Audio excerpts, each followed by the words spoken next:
are you talking about? The plate is like this big. Softball sweeties. I did that one for Chez. We're back. We've been off because Chez has been gallivanting around the country, socially distanced and wearing a mask though.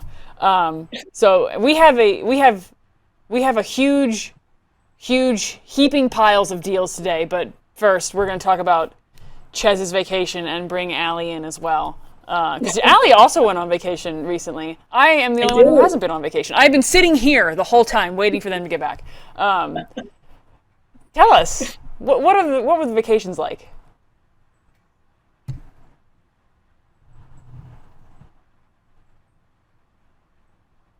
Yeah. Great. The good old green sun. Oh yeah, I'll go ahead and take it if you want. But yeah, so we ended up camping. So I don't know. Well, Ches went, tent camping. I ended up getting a camper van, but both of us ended up going to Wyoming, and we stayed a few days in the Grand Teton. Beautiful. I definitely recommend it. It's really like beautiful with the mountains in the back, and you have like all these beautiful lakes in front of it. But yeah, how was your trip to the Grand Teton, Ches? Oh, it was epic. It was so awesome. So we did the road trip and took all the necessary precautions. And camping was amazing. We had to line up to get our campsite pretty early in the morning, but it was totally worth it. So camped out at the Grand Tetons and probably walked maybe 100, 150 yards maybe. And we had our own like little private spot on Jenny Lake, which was just incredible. It was beautiful. We had an encounter with a bear. One came into our campsite. Nope. Said hello and Nope. goodbye. Nope, that's why I don't camp. If my wife is watching, that's why I don't camp. It was so cool though. I thought I was gonna be scared for sure when the camp manager came through. Was like there's a bear on the campground, and it like rolled right through our campground and behind our tent. And it was just like strolling. It was so cool. What kind of bear was it? I think it was a grizzly. Oh, no. That's so Nope. funny. It was like a medium-sized grizzly. Nope. I'm out. Right now. I'm thinking of that SpongeBob meme where he just gets up and he's like, "I'm out. I'm out. Yeah, I'm out." yeah, that is you. That is you. 100%. Saw some bison, which I had never seen up close before. That was pretty cool. And spent the last part of the trip in Telluride, Colorado, which is just so beautiful. It's pretty high up there. I think it's over 10,000 feet above sea level. So Wow. it took me a day or so to kind of adjust to the altitude. Because it's like you could walk up a flight of stairs and you're like, why am I like breathing so hard? It's like, oh yeah, I'm like in the troposphere. I have a fun altitude story for everyone once we're off camera at some point. I'll let you guys. I'll tell it to you guys later. Oh, bummer. Now I want, is it a funny one? No, I I can't. know, Say, like I can't say it. It'll Okay. be between us three. All right. Okay. We'll move on. So, how We have, was the great state of Wyoming and California and Colorado? oh, beautiful. Awesome. Like I would definitely go back to Wyoming and the Grand Tetons. The only downside was like in the town of Jackson, that place was so crowded and nobody was wearing masks. So it was kind of like watching the COVID spike happen in real time. And I just like stayed away from that. And just like stuck to my own like little camp area. But outside of that, wow, what a beautiful state. It's like insane. And fun fact, did you guys know that Kanye West bought a house in Wyoming? I don't care about Yeah, I Kanye heard about West. that. Which is, Say yeah, about he Kanye actually single-handedly like drove up the cost of living, I think, in Wyoming. That sounds about right. Where was it? What town was it I in? don't remember what city. It's just like It's like a I ranch, heard though, through a right? friend. I think so. Yeah. Yeah, sorry, like unnecessary news and facts.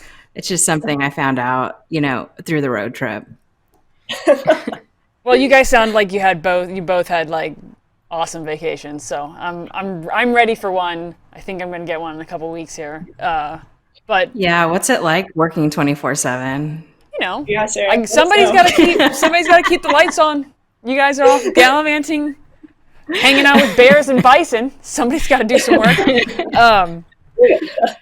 Anyways, I digress. We have an interesting topic, Chez. What are we talking about today? Yeah, well, the Big Ten and Pac-12 dropped a bomb, and it was honestly a decision that I think it's definitely mixed feelings across the country.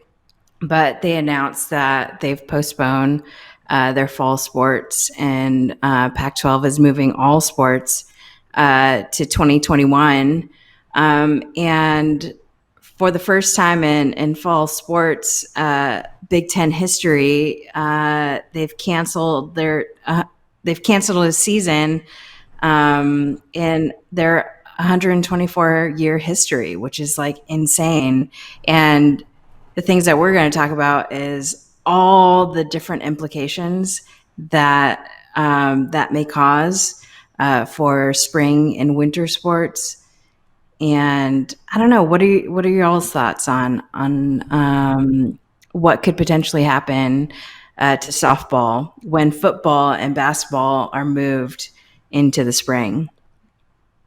I mean, the word of the year is unprecedented. Everything that is happening, it has never happened before, or has happened once before, or twice before in the history of the world, or at least modern history. So it's unprecedented. I don't think anybody knows what's going to happen. I think that's kind of the point. When you talk about the revenue that schools need, and the fact that football drives a large majority of that revenue, and then basketball is behind football with that, I can see football and basketball 100% taking precedence in the spring over anything. So what does that mean for softball? Maybe a conference-only schedule. Probably for sure less travel. It's hard to say. That off the top of my head, that's what I'm thinking we're going to see with softball.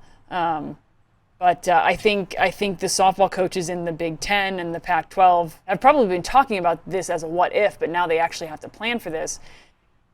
And then, SEC, ACC, Big 12, that could be a different story, because those conferences seem to have committed themselves to a fall football schedule. So I don't know. It's unprecedented. I don't really know.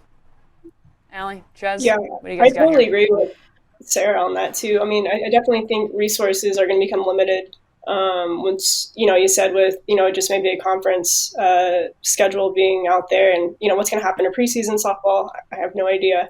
But yeah, a lot of unknowns for sure. What do you think, Chez? Yeah, I mean, I think like this fall is going to pose a huge financial deficit to those conferences. You're talking about hundreds of millions of dollars lost from football, and not only that, I would venture to say that there's probably some restrictions around international students, which is also a huge source of revenue that universities are no longer having access to, and we're going to see what this kind of mixed bag of in-person slash online education is going to look like.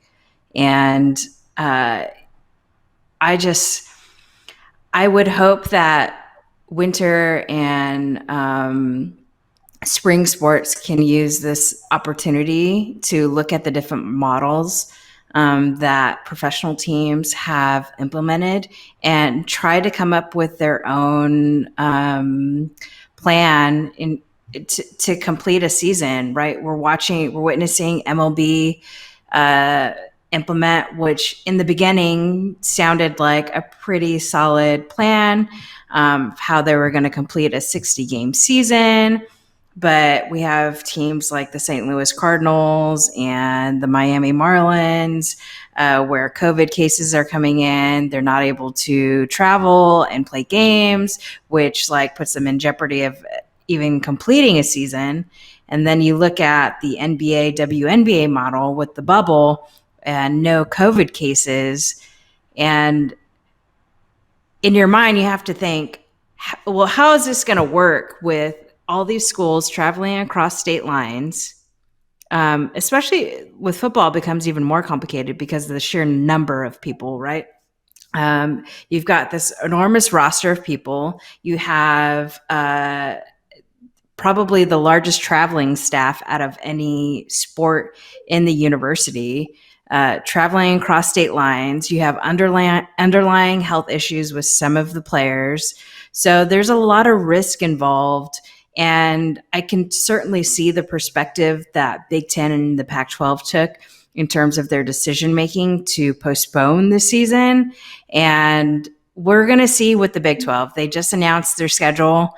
And it's only a week behind of what they were originally going to be scheduled to play, but we'll see what happens. This whole thing is going to be a wait and see, but we know from what we've already seen with the professional teams what works and what clearly doesn't work. Yeah, the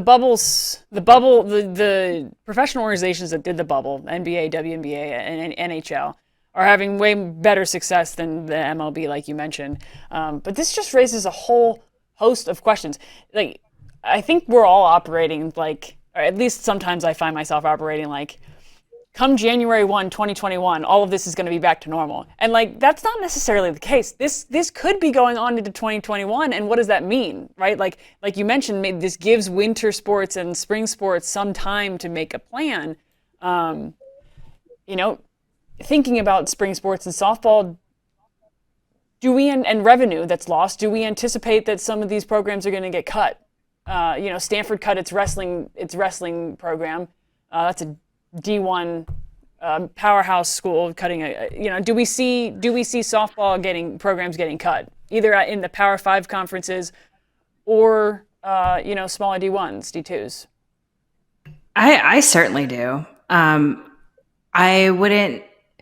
I hesitate to say the Power 5 right away. I think we would see some of the mid-majors and lower-tiered teams go first because they solely depend on football revenue to be coming through. And if those seasons aren't happening, or for some reason there's game cancellations and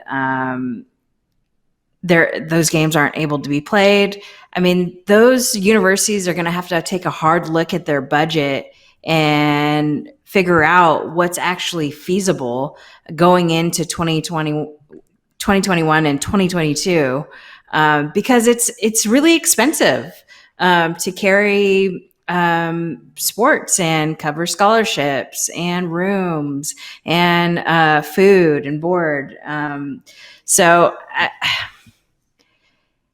It's a really crappy situation for those players who have had their seasons canceled.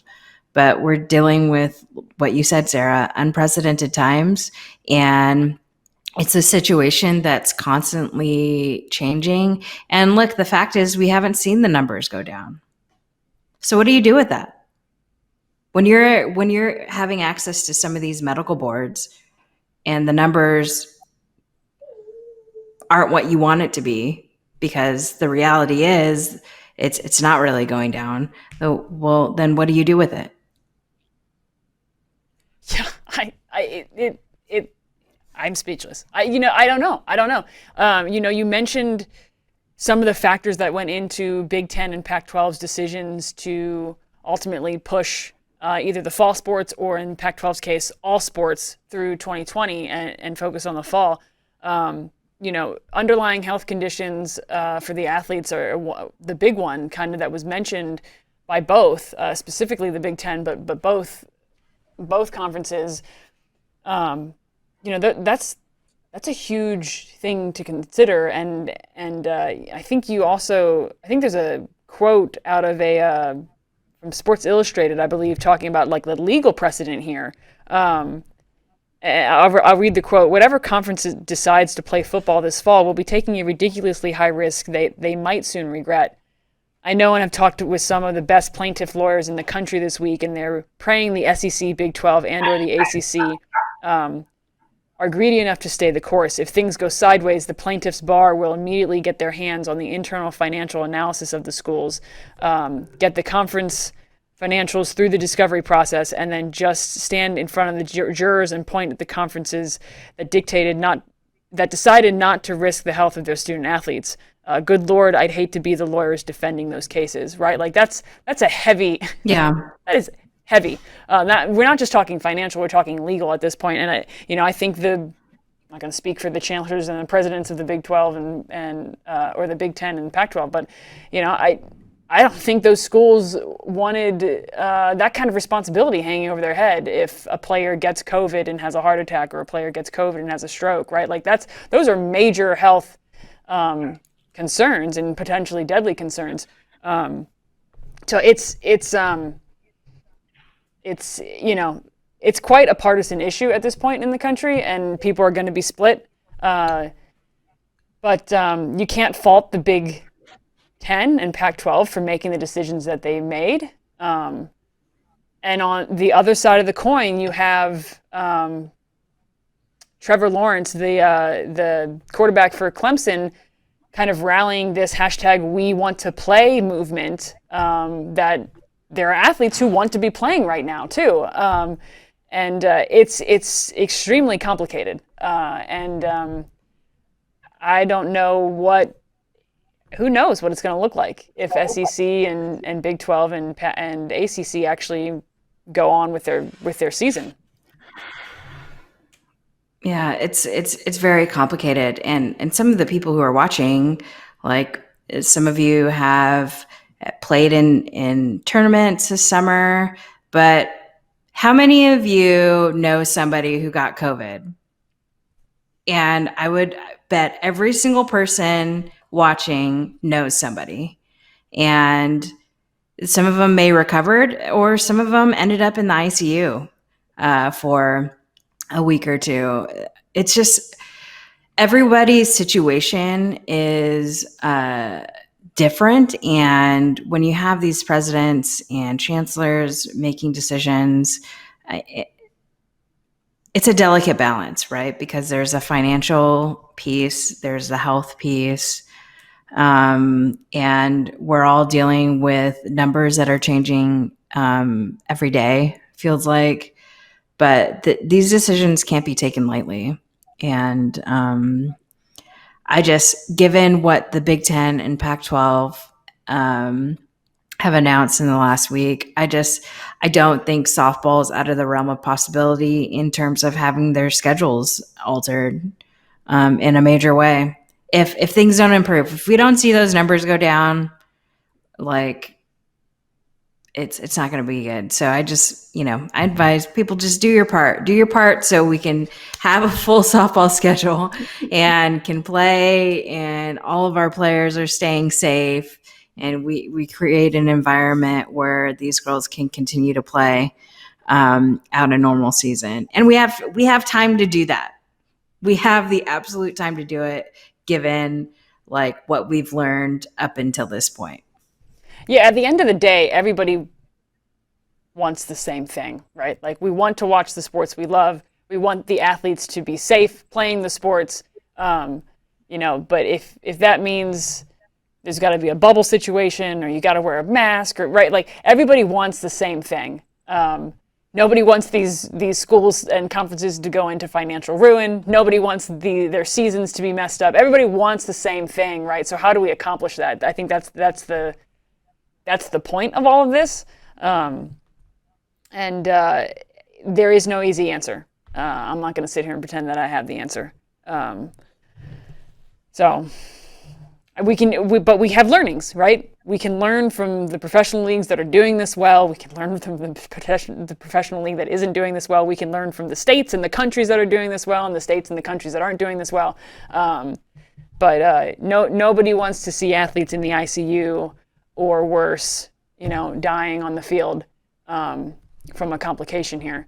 And some, on the flip side, people who have been asymptomatic, right? So that's what makes this so difficult, right?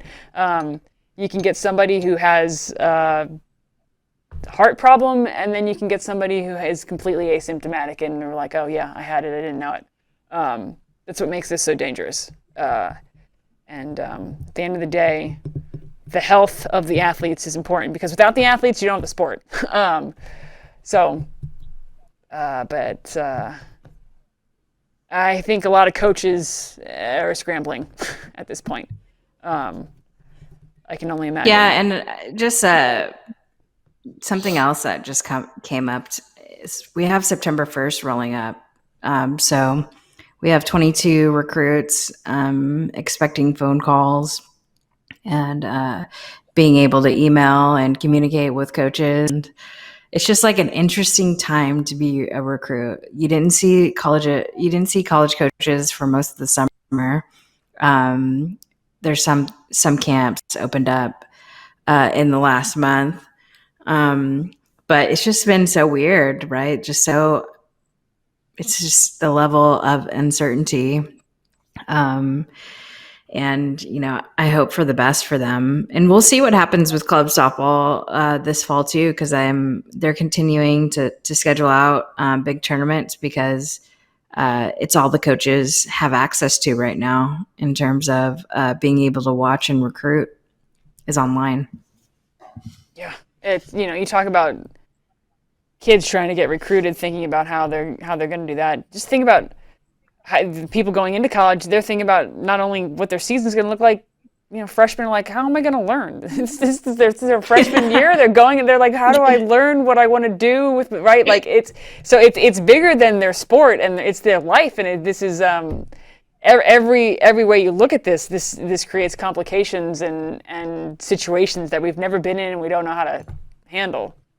I can only imagine being a therapist right now. The money people are making, right? Well, if they can afford it, if they could afford it, it's true. Yeah, it is a tough one. A lot of unknowns. I'm just thinking about processing everything that y'all said, and y'all put it all so well. Obviously, there's a lot of stuff that we don't know, and can't jump to any conclusions, but. Yeah, if anything, I was actually telling my cousin this, who is a student at A&M. I was like, I would hate to be in college right now with all this going on. Either as a regular student or a student athlete, it's just a lot to process, especially at that age too. Like I don't know how I'd be able to do it. And once again, going back to therapy, and I'm sure a lot of those school therapists are going to be overloaded. So yeah, it's just a lot. Yeah. Well, Allie, you bring up a really great topic. I think this whole pandemic is going to change how prospective students look at colleges, right? Because, let's keep it real. Most people go to college for the experience. We like to say it's for the education, but look, the education hasn't changed for decades and decades. It's stayed the same, right? And they jack up the price. So I think your credentialed universities who offer the best education and the best experience are going to win out. But the ones that if you can't have access to the experience of college, what's the point in paying all that money to go there? Yeah. In Austin, I don't know if you guys saw this, but parties are going to be outlawed. They're outlawed in Austin because they want to stop the spread. So when you take away that social experiential element, what happens to the value of that school? You're no longer going there. You can't go to, LSU is a great university, but it's oh yeah, Mardi Gras. But it's is Mardi Gras even going to happen? Then that goes down in value. So I think this is going to be kind of a reckoning for some families in terms of the universities that they decide to choose, because it has to make financial sense.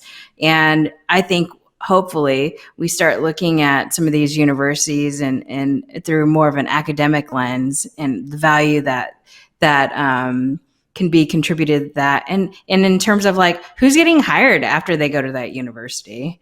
And if those numbers are low, then that's going to be a school that falls to the bottom of the list. But if it's a school where you graduate and you go on to a high paying job, like that's going to be in a university that I'm going to want to go to. So this might be a reckoning for some of the, in terms of how we go about choosing schools. And softball, yes, is a great aspect, but with the next year or so in flux, we really don't know. So just keep in mind, like that experiential aspect of college is going to be really different than it's ever been. And that's going to play a part in your decision making on whether or not you're going to pay that much to go to that school.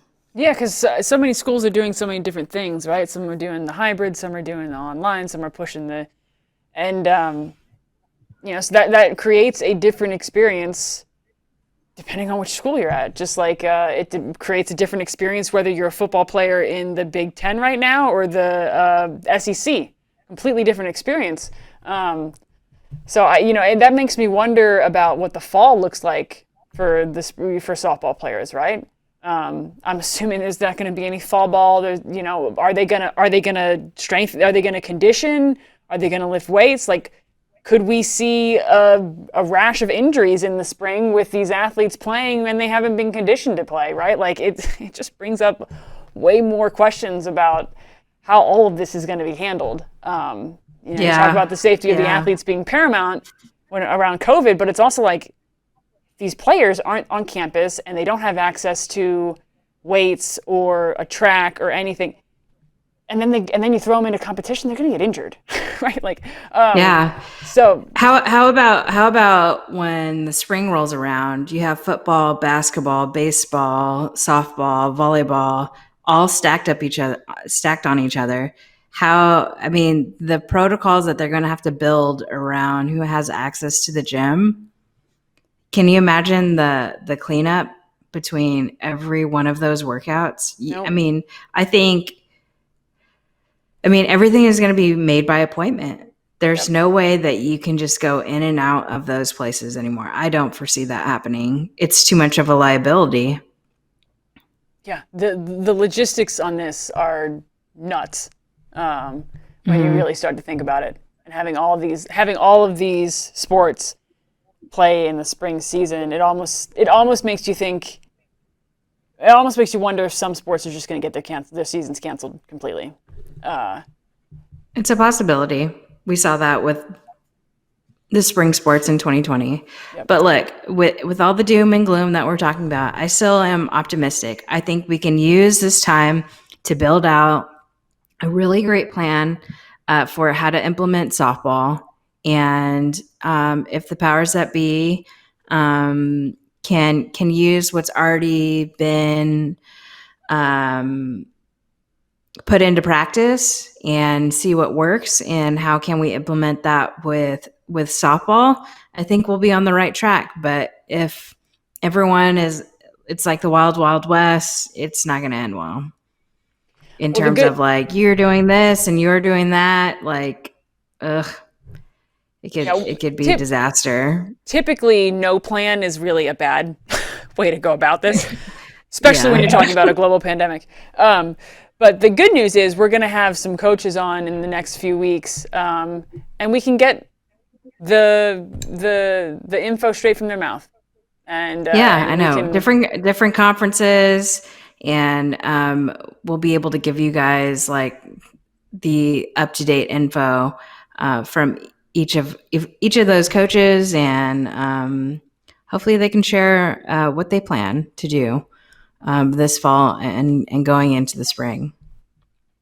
So that's what's coming up. We're gonna have some coaches. I either affirming or denying the speculations that we just threw out for the last 30 minutes. But what else do we have coming up besides some special guests on Here's the Deal, Chez? We've got rankings coming up. We're doing the 2022 rankings coming out next month. Very excited. This is a really great class of players. It's been a weird year for them, but I really do like the talent in this class.